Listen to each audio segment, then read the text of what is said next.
आज हम सदिश बीजगणित में उसके सदिश के कुछ आधारभूत संकल्पनाएं, सदिशों के प्रकार के बारे में अध्ययन करेंगे। तो ये देखा गया कि संपूर्ण भौतिक राशियों को मुख्यतः दो भागों में विभाजित कर सकते हैं, एक अदिश राशियाँ और दूसरा सदिश राशियाँ। या इसमें यह देखें, अदिश राशियाँ वे भौतिक राशियों जिनमें केवल परिमाण होता है, दिशा नहीं होती, अदिश राशियाँ कहलाती हैं। जैसे लंबाई, मात्रा, घनत्व, आयतन, समय, तापमान, चाल, कार्य इत्यादि। सदिश राशियों में दिशा सहित अथवा दिशा युक्त वे भौतिक राशियाँ जिनमें परिमाण होता है, जिनकी अंतरिक्ष में एक निश्चित दिशा होती है, सदिश राशियाँ कहलाती हैं। कुल मिला के देखें कि सदिश राशियों में परिमाण और दिशा दोनों होते हैं, जैसे वेग, त्वरण, आघूर्ण, संवेग आदि सदिश राशियाँ। सदिश राशियों में हम देखते हैं, जैसे इसका कुछ संकल्पना है। दिष्ट रेखाखंड। दिष्ट रेखाखंड का अगर हम ये देखें शाब्दिक अर्थ, तो दिष्ट रेखाखंड भाग या हिस्सा, अंतरिक्ष में किसी निश्चित दिशा में खींची गई रेखा का निश्चित लंबाई का हिस्सा दिष्ट रेखाखंड कहलाता है, जो एक निश्चित दिशा को निरूपित करता है। जैसे यहाँ पर ये दिष्ट रेखाखंड है, ये भी दिष्ट रेखाखंड है, लेकिन ये दिष्ट रेखाखंड नहीं है। अगर हम इसको दिष्ट रेखाखंड देखें तो उसका प्रारंभिक और अंतिम बिंदु देखें। अब इसमें देखते हैं सदिश का निरूपण। सदिश का निरूपण या तो दोनों बिंदु प्रारंभिक और अंतिम बिंदु को वेक्टर के रूप में व्यक्त करते हैं, या उसका एक सदिश मान के रूप में उसको व्यक्त करते हैं। ए बी में ए प्रारंभिक बिंदु है और बी अंतिम बिंदु है। इसी प्रकार अगर उसको हम बी ए के रूप में लिखें तो बी प्रारंभिक बिंदु होगा और ए अंतिम बिंदु होगा। अब इसमें सदिशों के कुछ विशेष प्रकार हैं। तो जैसे यहाँ पर शून्य सदिश। शून्य सदिश एक ऐसा सदिश जिसमें प्रारंभिक एवं अंतिम बिंदु संपाती होते हैं, अर्थात ए बी बी प्रारंभिक और अंतिम संपाती अर्थात एक ही जगह पर होते हैं।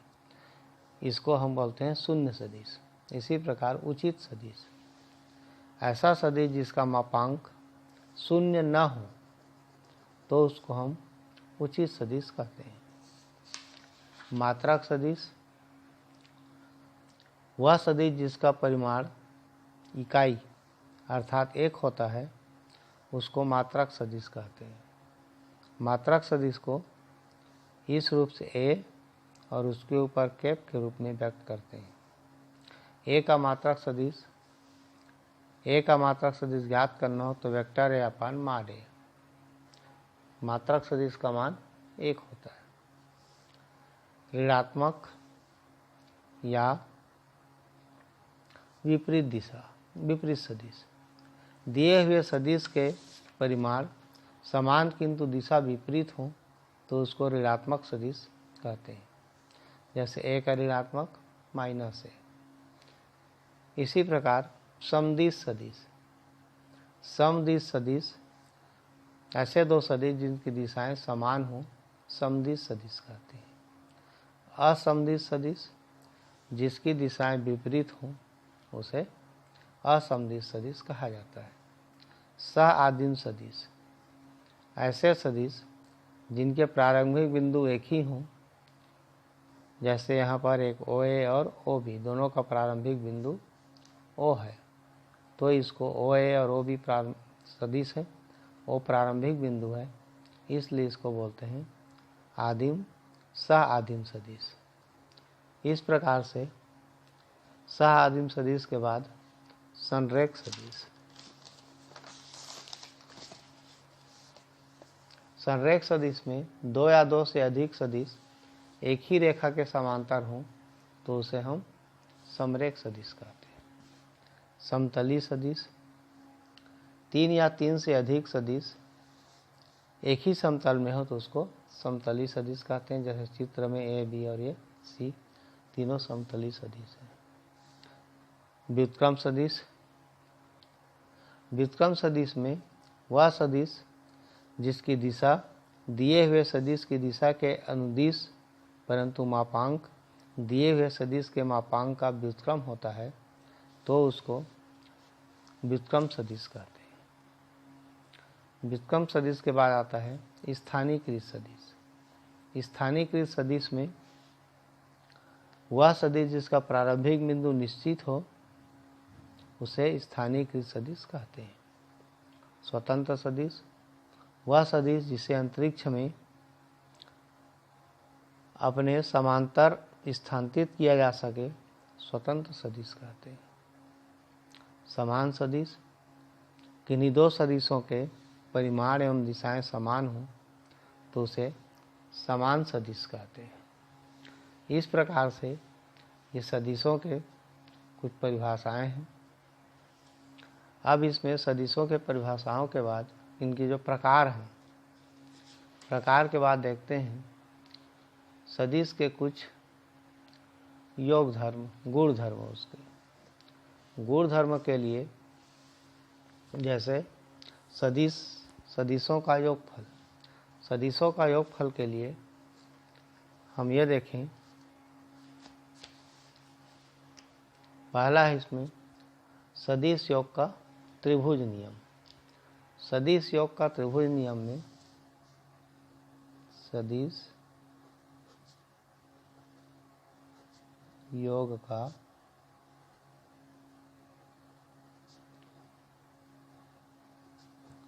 त्रिभुज नियम, यदि दो सदिशों को किसी त्रिभुज की दो संलग्न भुजाओं द्वारा एक ही क्रम में परिमाण एवं दिशा में प्रदर्शित किया जाए, मतलब यह है कि दो सदिश जैसे ए बी और बी सी मान लेते हैं। यहाँ पर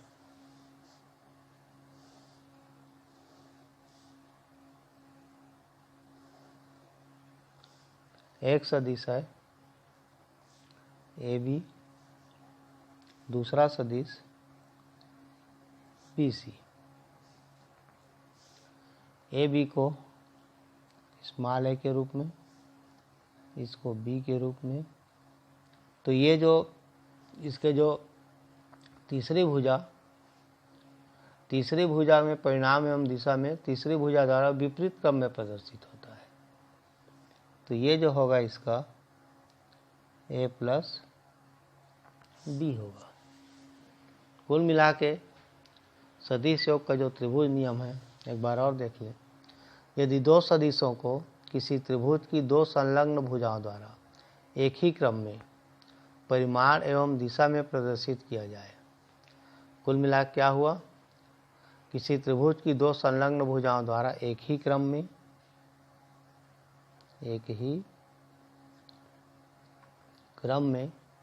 परिमाण एवं दिशा में एक ही क्रम में परिमाण एवं दिशा में प्रदर्शित किया जाए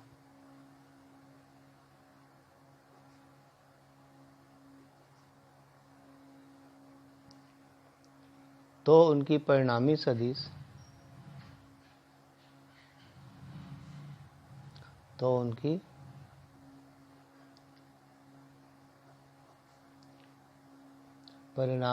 जो है परिमाण एवं दिशा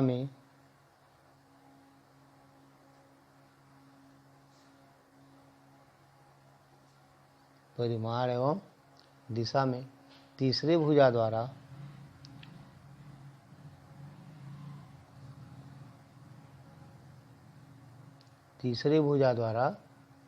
विपरीत क्रम में प्रदर्शित होता है। विपरीत क्रम में प्रदर्शित होता है। त्रिभुज ABC में हम देखें, ये जो है त्रिभुज ABC में त्रिभुज नियम से, सदिश योग के त्रिभुज नियम से A B plus B C बराबर हो जाएगा ए सी। ये सब सदिश में है। ए बी और बी सी को क्रमशः ए और बी को निरूपित किया गया है और ए सी को ए प्लस बी से। इस प्रकार से त्रिभुजों का सदिश नियम